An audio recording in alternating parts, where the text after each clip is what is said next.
probablemente no lo sepan. O si lo saben. Sí. Ok, realmente son muy buenas geografías. Simplemente para decirles, bueno, que esa es la caída de agua más alta del mundo y casualmente está en nuestro país Venezuela, que para quienes no lo sepan es un país que tiene cosas muy lindas y muy reconocidas en todas partes del mundo. Mira lo que he escrito acá.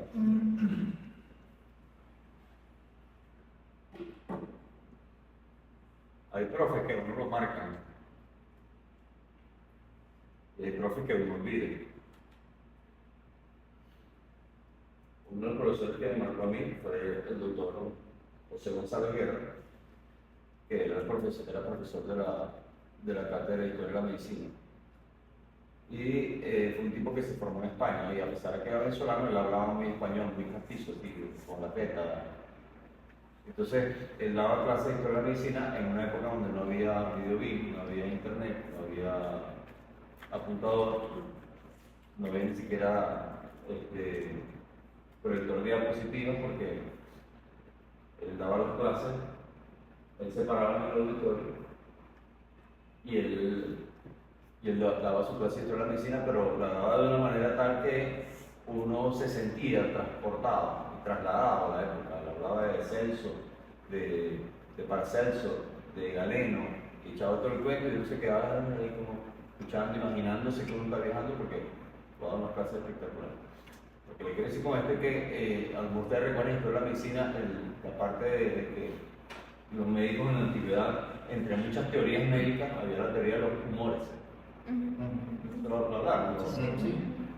Entonces, dependiendo del color del humor, pudiese uno pensar en qué tipo de enfermedad pudiese estar afectando al individuo. Pero eso era una teoría en esa época, que era la ciencia de ese momento. Entonces, la palabra catarata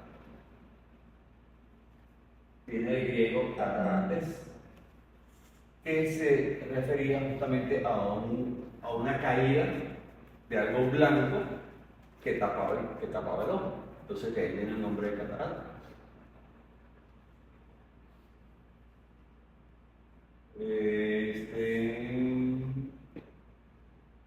Lo que nosotros sabemos hoy es porque lo aprendimos desde que el mundo es mundo. Y la ciencia va avanzando en función de los aciertos y desaciertos de los científicos anteriores a nosotros. Hay un detalle muy importante con relación al cristalino. El cristalino es una estructura que nunca deja de crecer, desde que nacemos hasta que morimos. Siempre estamos produciendo células cristalinianas, siempre. Y esas células cristalinianas, desde que nosotros nacemos hasta que nos llega nuestro último día, se van acumulando en una estructura que se llama el núcleo. Yo siempre hago la analogía, y lo voy a repetir varias veces, de comparar el cristalino con un aguacate. ¿Por qué? Porque el cristalino tiene una cápsula, el aguacate tiene una concha. El cristalino tiene una corteza y el aguacate tiene una carnita, una pulpa. El cristalino tiene un núcleo y el aguacate tiene una semilla o pepa, vulgarmente hablando, la pepa del aguacate. La pepa del aguacate es el núcleo del cristalino. Y la pepa del aguacate, el núcleo cristalino, comprende toda la migración de las células epiteliales que se fueron migrando hacia el centro. Por eso el núcleo de una persona de 80 años no es igual jamás al núcleo de un niño de 5 años. Porque durante 80 años esta persona estuvo produciendo células, el niño tiene apenas 5 años produciendo células. Y de ahí es la etiología de la catarata senil. La catarata senil, una catarata, es una alteración anatómica fisiológica normal del cristalino. ¿Por qué? Porque el acúmulo de células en el núcleo, en la pepa del aguacate, en este caso el núcleo del cristalino, ha sido tan densa que eso va cambiando y va haciendo una serie de efectos mecánicos y bioquímicos en la estructura del cristalino que va a condicionar a que este cristalino pierda la transparencia. Y la transparencia del cristalino es fundamental para el funcionamiento normal del ojo. ¿Cierto? Porque ¿cuántos lentes tenemos? 4. Existen 2 lentes, que es la córnea y el cristalino. Existen 2 medios, que es el humor acuoso y el humor vítreo. El humor acuoso y el humor vítreo no son lentes, son medios. Ok, entonces aquí simplemente de manera muy sucinta recordamos la parte biológica. El cristalino proviene del ectodermo de superficie. El ectodermo de superficie se invagina en esta estructura que se denomina la vesícula óptica y va como a quedar atrapado en unos tejidos, unas estructuras cuyo origen embriológico son distintas a él. Por ejemplo, la vesícula óptica está comprendida por el neuroectodermo y el mesodermo. Y resulta que este ectodermo de superficie va a quedar englobado dentro de unas estructuras de origen embriológico. ¿Quién revisó lo que dijimos ayer en la familia simpática? Nadie, lo sabía. Entonces, bueno, esto es simplemente una fotografía secuencial de cómo se va formando el cristalino dentro de la vesícula óptica. Ya entre la cuarta y quinta semana, fíjense que ya el cristalino está prácticamente tragado, en el buen sentido de la palabra, por la vesícula óptica. Esto viene a ser el origen de la retina, esto viene a ser la córnea, y esto viene a ser el cristalino. Son su cápsula anterior y su cápsula posterior. Así sucesivamente, en otras fotografías, donde ya vamos viendo cómo el cristalino se va consolidándose como una estructura intraocular. Y entonces este diagrama nos representa como el cristalino verde bicóncavo. Muy bien, bicóncavo. Bicóncavo, ¿verdad? Claro que es bicóncavo, por supuesto que es bicóncavo. Es bicóncavo, obviamente es bicóncavo. Todos estamos súper de acuerdo que es bicóncavo. El cristalino es bicóncavo. Cristalino, bicóncavo, bicóncavo, cristalino, cristalino, bicóncavo, biconvexo.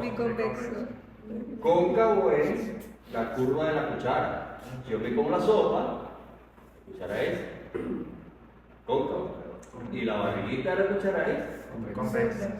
Yo te mostré la foto de la clase de examen oftalmológico y también les di la clase de refracción, les dibujé el cristalino, que es un lente biconvexo. Muy bien. Entonces aquí podemos ver una curvita hacia adelante y una curvita hacia atrás. ¿Quién tiene duda? ¿Qué es metropía? Ya va. Ok. Ya va. Ayer todos pensábamos lo mismo de los esteroides. ¿Ah, sí? Quiero que sepan que los pongo que no era yo solamente. O al menos mi amigo Jefferson. Ajá, pero ¿y no vieron la diapositiva? Sí, yo se las mandé. Ajá. Después Y esa diapositiva está en la clase. Sí, pero Entonces, no hay que dar esteroides, pero Cuando hay lesiones son corneales. epiteliales, exacto. Solamente. ¿ah? Nos cuesta un poquito poder identificar ¿Cuándo es córnea y cuándo es esclera? Ah, ok, un tema ya de anatomía de kinder. bueno, soy Sherilyn, yo. Clarita. No, ya va, pero esto que tú estás diciendo es muy recontra super guau, recontra super importante. O sea, una cosa es la córnea y una cosa es la esclera. ¿Estamos claros? ¿Alguien tiene alguna duda qué es córnea y qué es esclera? Porque si tienen alguna duda, tenemos que regresar a biología del cuarto año. No, esclera es lo superficial, la córnea es la parte blanca, lo duro, lo fuerte, lo que... ¡Wow! ¡Super guau! Ya va.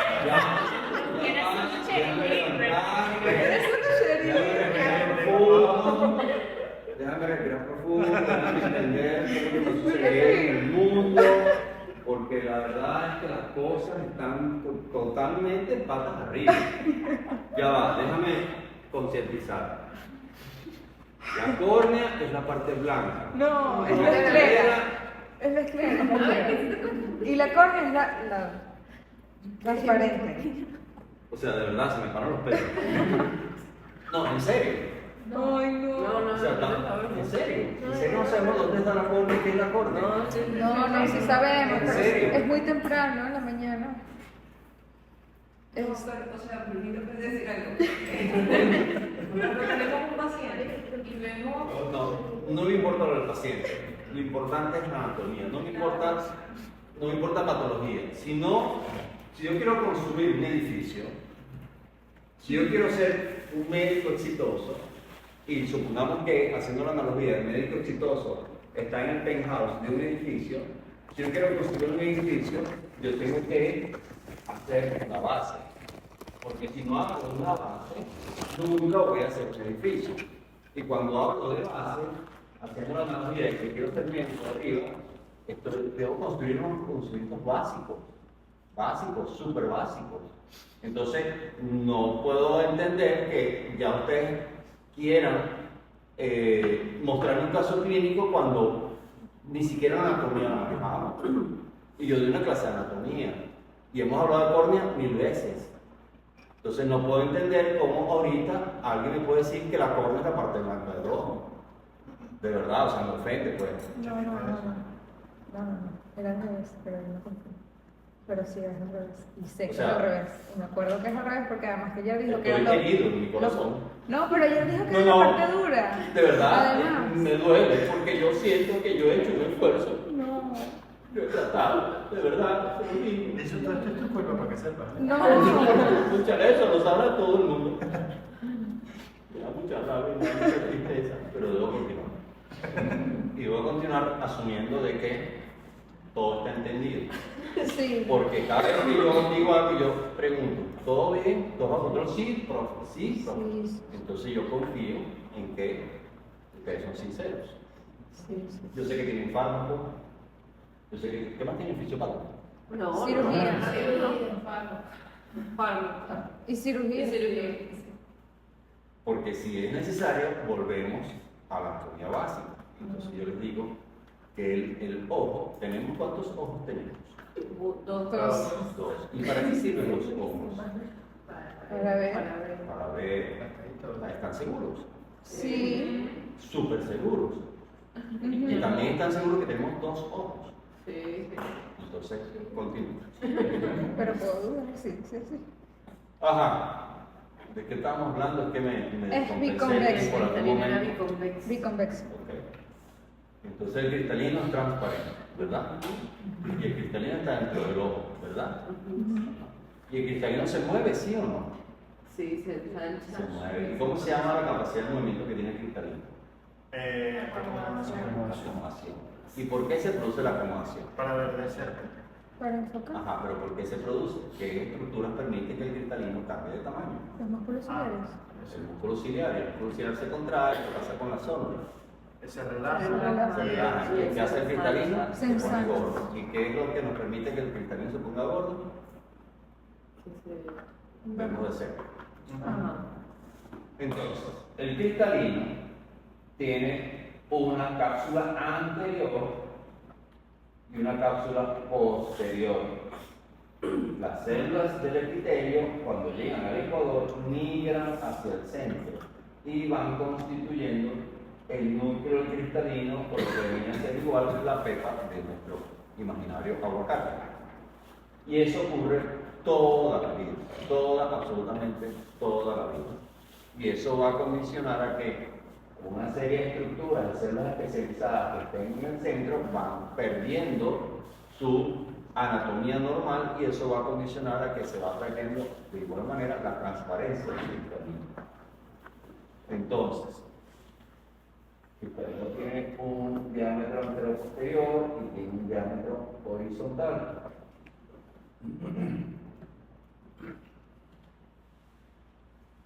No voy a hacer esto porque no tiene sentido. Ajá. Este es el cristalino, esta estructura se denomina el músculo ciliar y el músculo ciliar termina en unas estructuras especializadas que se llaman proceso ciliar. El proceso ciliar produce una sustancia que se llama moracoso. Estas estructuras que están acá que estoy señalando, ¿cómo se llaman? Solo lo decimos. La célula de zinc. Entonces, el músculo ciliar se contrae, la célula de zinc se relaja y el cristalino aumenta su diámetro anteroposterior. Eso se llama acomodación. Y lo que hablamos ayer, esto se denomina el ángulo o malla trabecular. Y el canal de Schlenk que alguien mencionó está acá.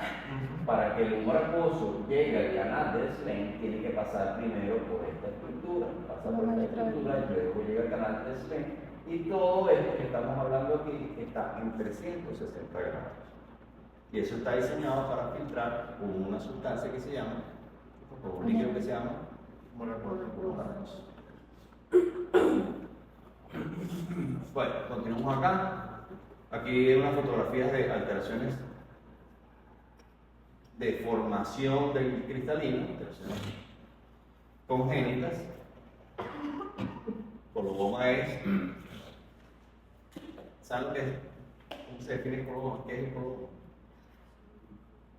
Por ejemplo, ¿han visto niños con paladar rendido? Coloboma es cuando una estructura no termina de desarrollarse durante el periodo normal. Entonces, en este caso, el coloboma cristalino no terminó de desarrollarse. El lenticona es un aumento exagerado de la curvatura anterior del cristalino. Podemos tener esto que se denomina ectopia, que es una sublimación del cristalino. Y ocurre en las personas que tienen un síndrome que se llama síndrome de Marfan, personas muy altas que tienen una hiperelasticidad, tienen alteraciones cardiovasculares y también tienen alteraciones enzimáticas a nivel de la célula de zinc que las hacen muy frágiles y por eso el cristalino, el mismo peso del cristalino, desprende la célula de zinc. Y ocurre ectopia lineis. ¿Cómo clasificamos las cataratas? Según su localización, según su etiología, según su evolución y según su aparición. Comenzando por según su aparición, podemos nacer con catarata. Hay una serie de condiciones, una lista de mercado larguísima que explica y asocia muchos síndromes, tanto maternos como fetales, para la aparición de cataratas en niños. Podemos tener niños que desarrollen cataratas durante la infancia y podemos tener cataratas seniles, que son las cataratas del adulto mayor. Según su localización, tiene que ver con la estructura anatómica del cristalino que está afectada. Polares, tanto polar anterior como polar posterior, hablamos de polo, la curvita más anterior o la curvita más posterior del cristalino. Corticales se refiere cuando la opacidad es en la carnita del aguacate, es decir, en la corteza, por eso se llama cortical, corteza, nuclear en el núcleo, o sea, en la pepa de nuestro imaginario aguacate, y las cataratas subcapsulares que están por detrás de la cápsula posterior. Según la etiología, seniles tienen que ver con la edad, cataratas que aparecen a partir de cierta edad, no existe la edad específica. A partir de 55 años se llama catarata senil. La senil está relacionada con la salud. Cataratas patológicas se refieren a cataratas asociadas a enfermedades sistémicas. Y la enfermedad sistémica por excelencia que se asocia con la aparición de cataratas es la diabetes, cataratas diabéticas. Cataratas complicadas se refiere a cataratas asociadas a enfermedades oculares, generalmente uveitis y o glaucoma. Cataratas tóxicas, como su nombre lo dice, asociadas a medicamentos, generalmente asociadas a uso de esteroides, pacientes asmáticos, por ejemplo, que tuvieron que ser nebulizados durante mucho tiempo en la infancia, son propensos a presentar cataratas. Pacientes con lupus, pacientes con enfermedades autoinmunes que usan muchísimos esteroides, también tienen cierta condición especial para presentar cataratas antes de lo esperado. Cataratas traumáticas, como su nombre lo dice, cataratas asociadas a un trauma. Hay una destrucción, un impacto que produce una alteración bioquímica y mecánica en las proteínas cristalinianas y produce una opacificación. Y cataratas secundarias, que aquí viene la concha de mango que nunca ningún grupo ha podido responder. Las cataratas secundarias siempre vamos a estar asociando cataratas secundarias a secundaria traumatismo, secundaria enfermedad, secundaria patología. No. La catarata secundaria es secundaria a una cirugía de catarata. ¿Qué consiste esto? Paciente operado de catarata, se coloca un lente intraocular y ese lente intraocular se va a opacificar porque persiste migración celular, como lo dije anteriormente, esas células van a migrar y van a buscar su sitio natural de alojamiento, que es el núcleo, que ya no existe porque ahora hay lente intraocular, pero las células van a migrar y van a tratar de depositarse en ese sitio. Y eso es lo que se denomina catarata secundaria. Catarata secundaria es la opacificación del lente intraocular posterior a una cirugía de catarata. Y según la evolución, vamos a tener cataratas incipientes, moderadas, maduras, hipermaduras y morranianas, y tiene que ver con la gravedad de la opacidad. Entonces, esto es lo que acabamos de hablar. La etiología de la catarata es multifactorial, hay trastornos mecánicos, trastornos físicos, trastornos bioquímicos, exposición a radiación, exposición a la luz ultravioleta, exposición a la luz del sol. Muchos factores están siendo responsables de la opacificación del cristalino. ¿Cómo ve un paciente con catarata? Vamos a tener un paciente asintomático o un paciente cuya visión haya disminuido mucho. Todo depende del grado de catarata. Nosotros no podemos ver una catarata a simple vista, a menos que sea una catarata así. Que a simple vista, dime, ¿qué pasa? Es que, perdón, doctor. ¿Qué te escucho? Es que Sermari se tragó la liga del agua, del termo del agua. La liga que trae la tapa. Hay que dar una charla. Se la tragó. Eso. Me debería preocupar ahí ahorita me... ¿Qué te tragaste, no? O sea, la liga que viene aquí en los términos de agua, Se la tragó. accidentalmente. Porque se cayó y no vi que estaba en el agua. Entonces yo tomé Ajá, agua. estamos hablando de una arandelita Sí, que te la tragaste. creo. Porque aquí no está. Y es hueca, no es, ok, es tranquila hueca. que esa se va a degradar y en algún momento la vas a evacuar. O sea, esa no va O sea, no no te me va a pasar preocupa. nada. ¿Te sientes mal ahorita? No, pero sí siento como... Pero puedes tragar y puedes respirar. Sí, claro. Bueno, ya eso está en el sistema gastrointestinal. Está en el estómago. Claro, ahorita tu mucosa estomacal y tus ácidos no saben qué hacer con eso, pues no lo reconocen. Pero eso va a ir pasando. Pero si estás muy preocupada, si quieres ve ahorita a gastro para que te hagan una endoscopia. No, en serio. No, era eso, pues, porque de verdad estábamos así como que, ¿qué hacemos? Pero, gracias, doctor. No, pero si quieres te vas. No se Te preocupe, o sea, preocupada. no se preocupe. Se supone que no va a pasar nada. Yo también creo que no va a pasar nada, pero sí. No se preocupe, sigue adelante. No, ahora estoy preocupado. Disculpe, ¿Por qué no vas ahorita al servicio de gastro? es que no sé qué hacer ya. No para que te solucione, sino para que alguien especializado en el tema diga, ¡ah, no puede ser! O te diga, no, chaval, tranquilo. No creo que te pase nada, en verdad. No, yo tampoco. ¿Cómo tragarse un chicle? ¿Tú tragas chicles? Sí. No pasa nada, es una goma igual, ¿no? Llama a tu mamá ahorita y le dice, mami, te casi una buena noticia.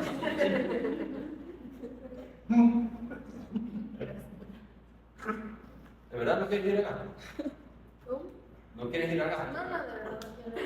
Estoy bien. Ahora me preocupa, se te va a botar el agua, porque no tienes sed. Ahora sí, ese es el problema. Eso sí es un problema.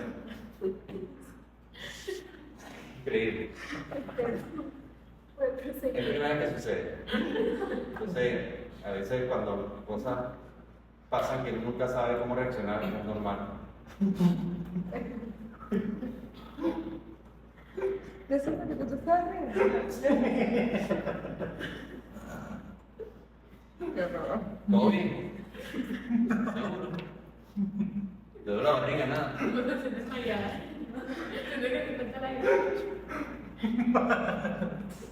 ¿No sientes como aliento de goma? Nada de eso. Dios,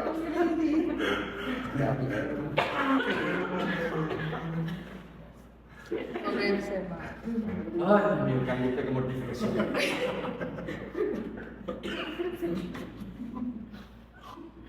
Podemos demandar a la compañía de termo. Contigo. No es contigo. ¿No te imaginas que le pase eso a un niño, un bebé? Eso sí es peligroso. ¿Verdad? O sea, en Estados Unidos no lo pelan. Qué suerte que tiene 25. En Estados Unidos ya te vas a hacer una placa, te dan rayos X y tal, no sé qué más, tal, factura, mira, te siento ahogo, pagué no sé cuánto y lista la compañía, o sea, quiebra. Vamos a aprovechar. No creo. Bueno, ¿de qué hablábamos? La catarata. Sí, obvio, de la catarata, pero ¿de qué específicamente? La visión puede ser. Ajá, exacto, que podemos tener visión. Una catarata muy incipiente, quizás el paciente ni siquiera sepa que tenga catarata, es un hallazgo casual cuando lo examinamos. Pero una catarata muy avanzada, obviamente el paciente le va a llegar, veo muy borroso. Cuando lo examinamos, evidenciamos desde el punto de vista clínico y en el examen físico una opacidad importante del cristalino.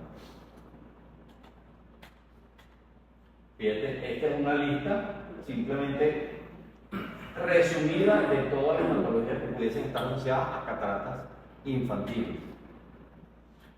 La catarata la consideramos visualmente significativa cuando la opacidad mide más de 3 milímetros. Y eso lo medimos, eso se mide. Porque ¿qué pasa si la catarata en un niño afecta de manera importante el eje visual? Cuando llegue el periodo crítico. Ambliopía. Ah, Sí, exacto, lo que iba a decir tú. Penetra la luz como tal, no hay no se desarrolla y se Exactamente. desarrolla ¿Y cómo se llama esa ambliopía? Por deprivación. Ampliopía por deprivación. Que hay una fotografía, esto para que vean el cristalino que es un lente Ricón. Sexo. Una curvita anterior y una curvita posterior. Y fíjense la diferencia entre la coloración del interior del cristalino acá y la diferencia entre la coloración del cristalino acá. Esto es como marrón. Y este cristalino es un cristalino con una catarata nuclear donde la luz no puede pasar de manera tan diáfana como atraviesa acá. Ven que aquí la luz se queda. Y bueno, es una catarata ya muy densa, pero obviamente vemos que la luz no puede atravesar. O sea que hay otra fotografía de otro tipo de cataratas, esta es la catarata cortical, donde se observan las opacidades en la corteza, las opacidades periféricas, y esta es la catarata subcapsular posterior, donde vemos la opacidad. Vemos que la luz pasa a través de todo el cristalino, pero cuando se refleja, cuando llega a la cápsula posterior, vemos cómo se refleja y vemos la imagen de opacificación. Es una catarata que se denomina morganiana, donde la corteza del cristalino, es decir, la cajita del aguacate, se ha hecho tan aguadita que el núcleo, o sea, la pepa, el núcleo del cristalino, nada. Es como cuando uno sacude el aguacate, entonces la pepa brinca. Entonces, aquí vemos la fotografía del núcleo y esta es la corteza licuada. Esta es una catarata cortical aumentada, simplemente para que vean las opacificaciones periféricas. Muchas veces nosotros encontramos a estos pacientes con un hallazgo casual. Cuando le hidratamos las pupilas, que vemos esta opacidad. Porque imagínense que esta pupila estuviera aquí. No tenemos por qué ver opacidad, ¿verdad? Cuando a ese paciente se le cierra la pupila, el iris va a tapar toda esta parte cortical y el paciente normalmente viene con muy buena visión. No, vengo para que me chequee los lentes. Cuando le hidrato la pupila, veo que tiene opacidad cortical. Entonces le digo, no, usted tiene una catarata cortical. Ahorita no le está afectando la visión, pero quizás más adelante eso progrese más. Entonces, si nosotros partimos de la premisa de lo que hablamos al principio, de que el cristalino nunca deja de crecer, existen condiciones en las cuales nosotros podemos ver opacidad después de un paciente operado de catarata. Hay un procedimiento en la cirugía donde uno tiene que aspirar restos de cristalino, pero lo tenemos que hacer detrás del iris. Y eso no siempre lo hacemos 100% efectivo, porque es un procedimiento, una maniobra que estamos haciendo a ciegas prácticamente. Entonces puede ser que eventualmente, con cierta frecuencia, dejemos restos celulares, que no los estamos visualizando. Creemos que los aspiramos, pero quedaron allí. Y esos restos celulares van a seguir su migración natural. Y entonces, después que nosotros operamos al paciente, esos restos celulares van a ir migrando y se van a ir depositando en la parte posterior del lente intraocular. Y eso es lo que se llama Catarata secundaria. catarata secundaria. Entonces, esta fotografía es un lente intraocular donde ustedes pueden ver esta opacidad que no es normal. Y el paciente se va a quejar de los mismos síntomas que tenía antes de ser operado, porque ahora tiene una catarata secundaria. Esta es otra fotografía donde hay mayor cantidad de opacidad. Y el tratamiento de esta catarata secundaria es este aparatico que está acá, que se llama Jack Láser. Es un láser.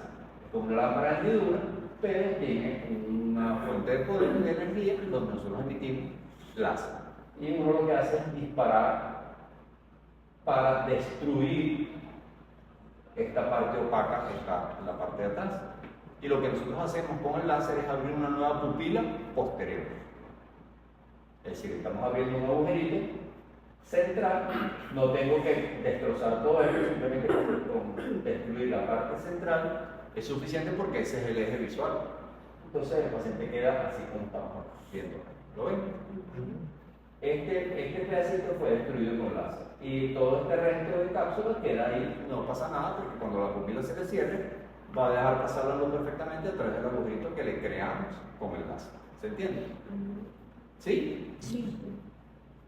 Sospecho de esas respuestas. Eso no se puede prevenir, las cataratas secundarias. La única manera de prevenir es pasar un rato largo tratando de aspirar lo más que puedas. Y aún así nunca estarás seguro de que queden restos celulares que no pudiste aspirar. Cataratas traumáticas, obesidad del cristalino por trauma. Entonces, ¿a qué se refiere con el término catarata senil? A que Ah, Creo que era adulto menor. ajá. ¿Y catarata patológica? la de diabetes. O sea, enfermedad sistémica. ¿Catarata complicada? Con las secundarias. No, porque esto sí secundario. Complicada Ajá, asociada a enfermedades oculares. ¿Tóxica? por medicamentos. Como los ¿Traumática? por lesiones. ¿Y secundaria? Así Una que gracia sí. de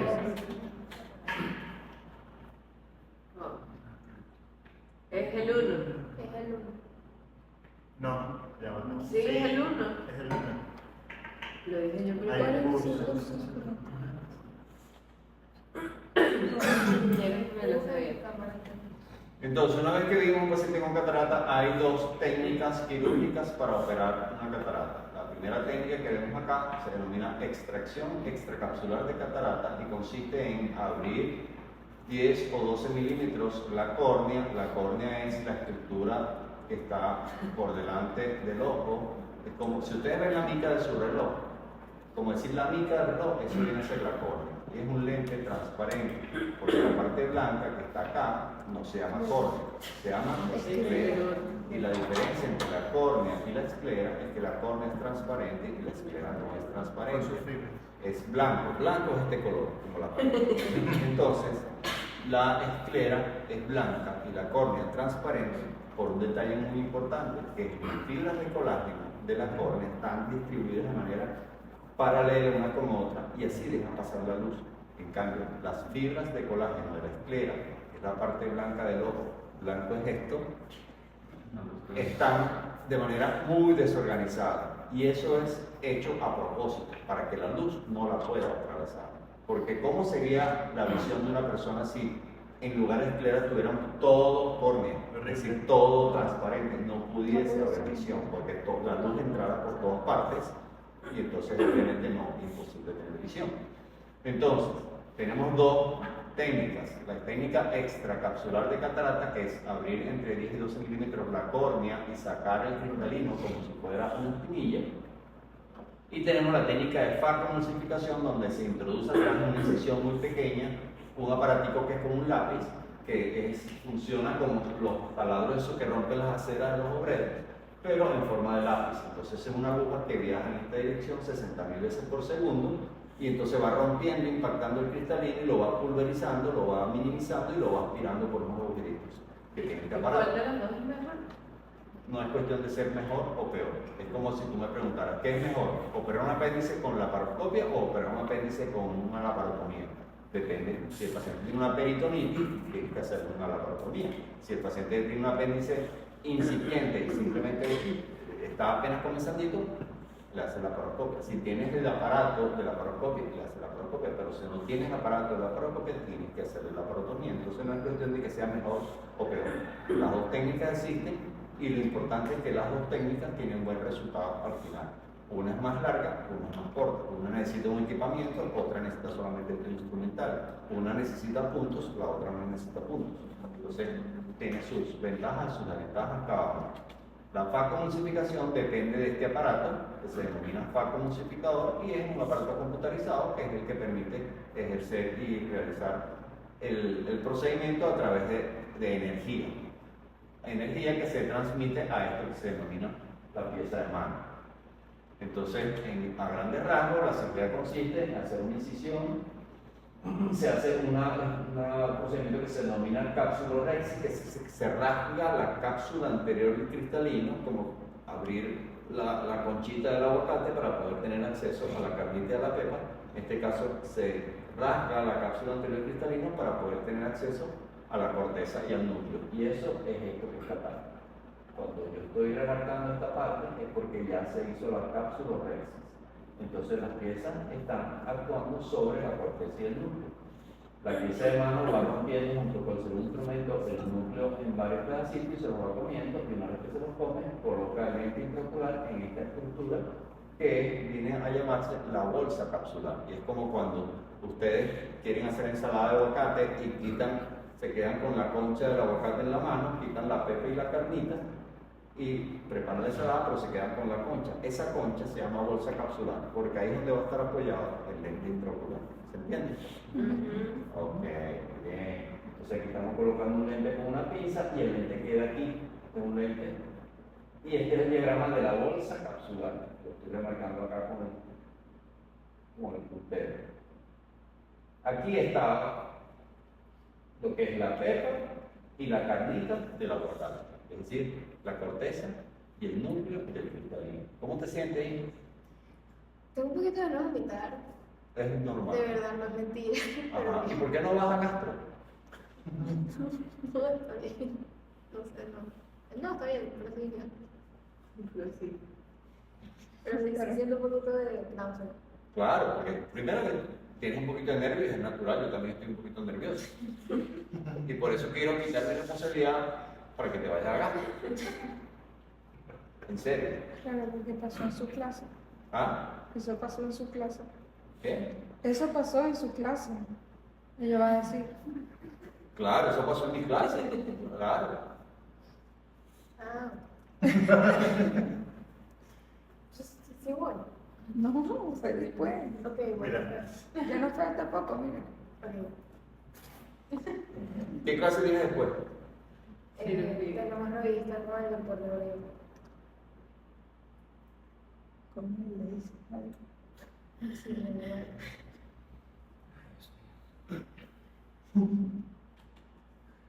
Ok, estas son fotografías donde una serie de grandes de la visión del cirujano a través del microscopio. Tengo un colorante que se llama Sutripa para pintar la cápsula anterior.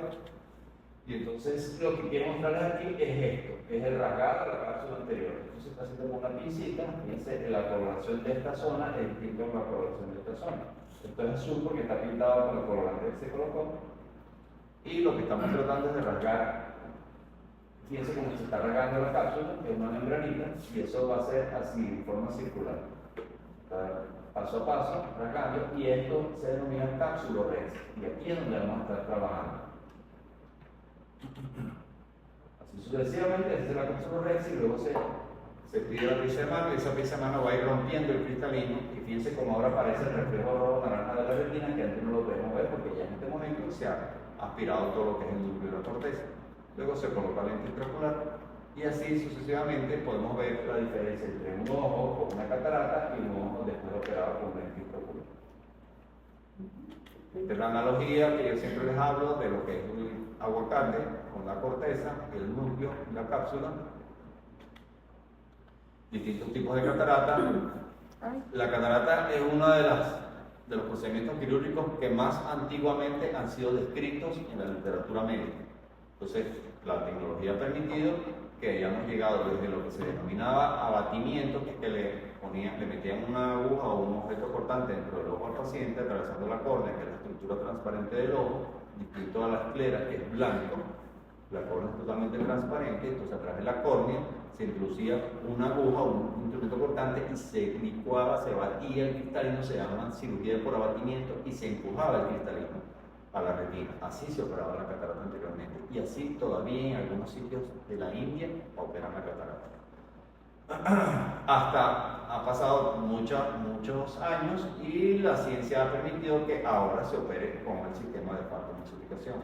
Hay fotografías de cataratas pediátricas, causa importante ambliopía por deprivación si no se opera.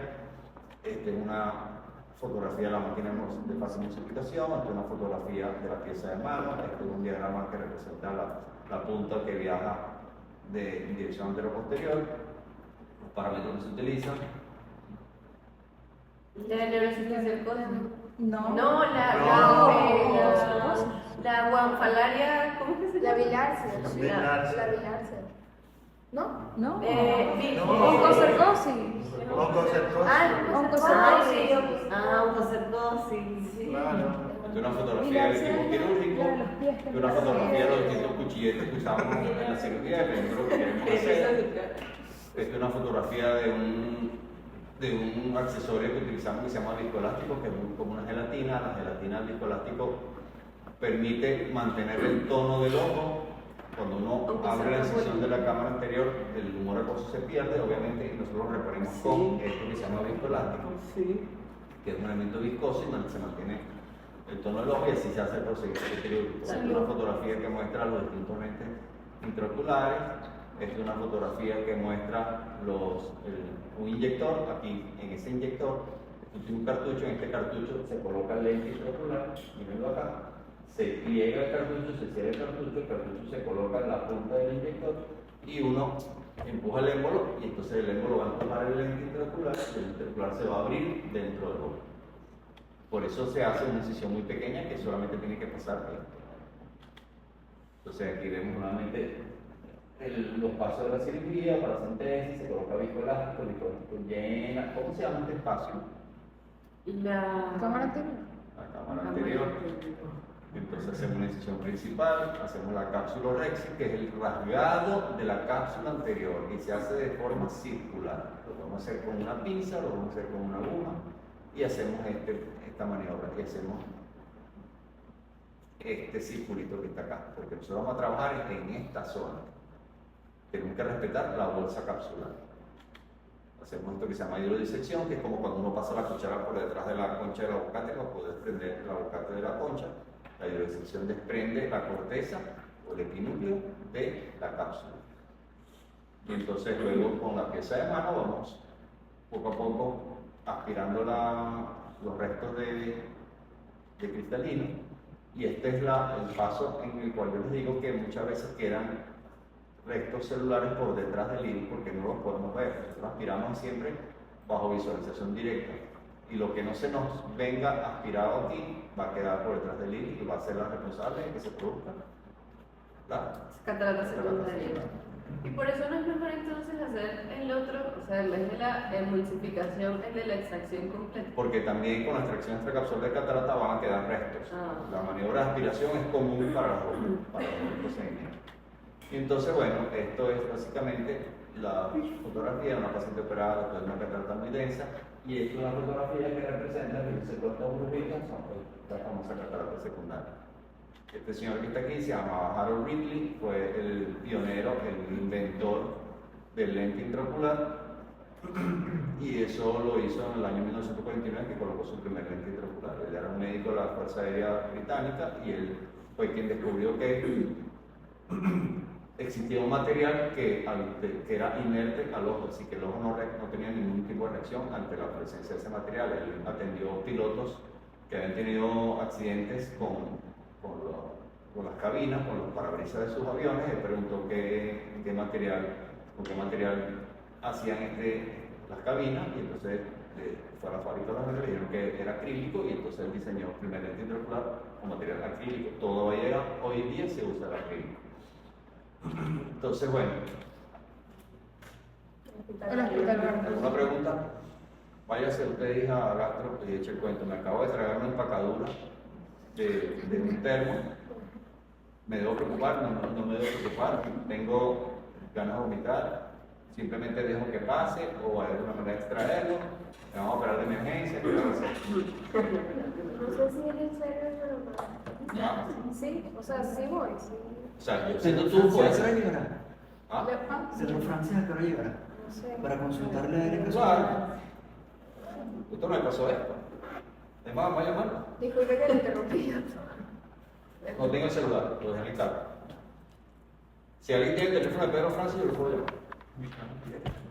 Oye, pero eso lo entiendo.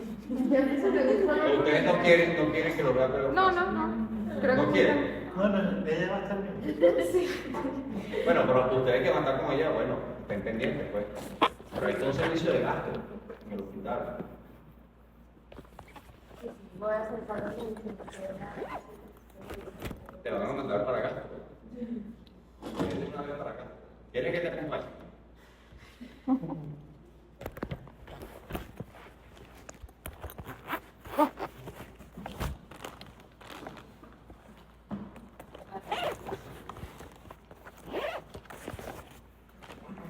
Víctor, antes habían hecho infografías con usted. ¿Qué significa fotografía? Es como una presentación, pero, o sea, lo decía para las presentaciones que tenemos que hacer, que dijo que tenían que ser cortas. Una infografía básicamente es como la representación de la información en un solo, como un folleto, como estos que son así verticales y toda la información está, O sea, como un pendón. sí, pero es una proyección.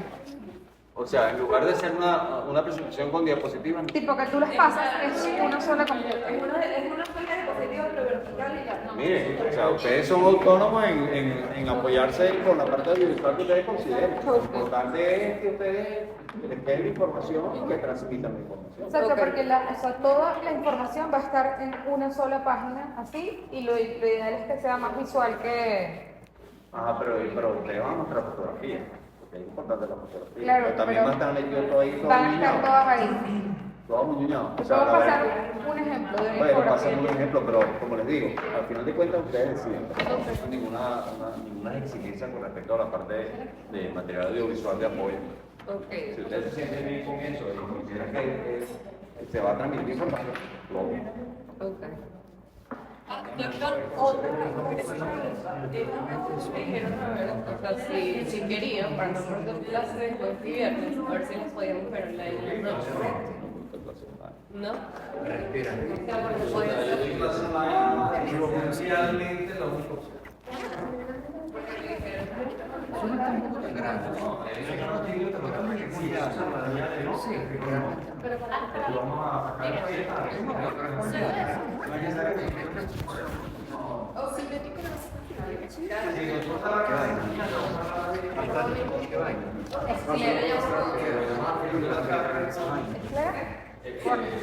Disculpen. ¿Qué digo? ¿Puedo fraccionar? No. Hasta luego. Chao, Sherry. Chao, amigos.